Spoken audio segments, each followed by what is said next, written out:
Plastikos Incorporated runs 27 small tonnage injection molding machines at its plant in Erie, Pennsylvania.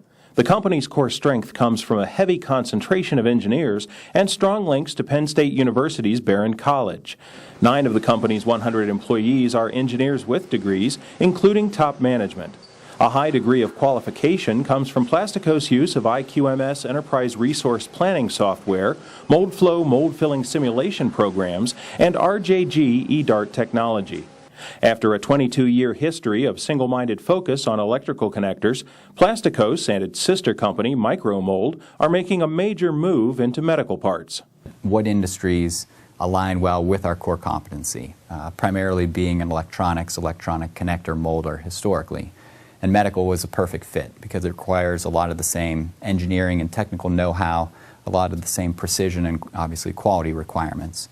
So utilizing the knowledge from the tooling side over the past 5 years, we've taken a step-by-step approach to venture into the medical industry. For Plastikos, 2010 was a big year. The company added 6 customers and 50 molds, all in medical. Now Plastikos is finishing up a Class 10,000 clean room. One of the other major initiatives in 2010 was to build a standalone state-of-the-art R&D facility, a brand new R&D department for Plastikos. We took a look to see, first of all, where it made sense to locate the R&D department. Could have fitted here at Plastikos at our existing facility, but also took a hard look at our sister company, Micromold, and they had some space at that facility. And really, we weighed the pros and cons of each location. When it came down to it, we thought there were a lot of unique advantages of locating the R&D facility at Micromold, one of which being the fact that a primary charge of the new facility, the new department, will be that initial mold sampling and qualification.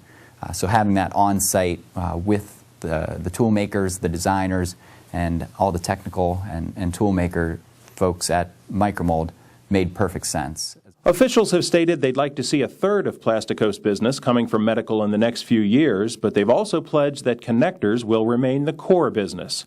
Plastikos is strong financially, with sales rebounding sharply from the recession, up 45% from $11.6 million in 2009 to $16.8 million in 2010. Plastikos has no debt thanks to a conservative business approach by the ownership team.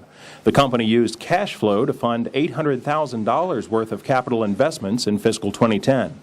The company is profitable, something executives credit to strong improvements in internal operations and quality control.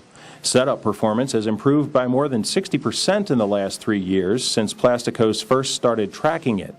In 2010, Plastikos launched a $250,000 employee bonus pool and began to require all operators to take a week-long training course. First and foremost, the types of products that we do in the markets that we serve here are extremely difficult and challenging. So we feel it's extremely important to educate our workforce on what it is that they should be looking for when they're running production. So giving them the necessary tools in training, we've seen a marked improvement in our on-hold product along with our external PPM. So both of them have really elevated the performance of Plastikos over the past year.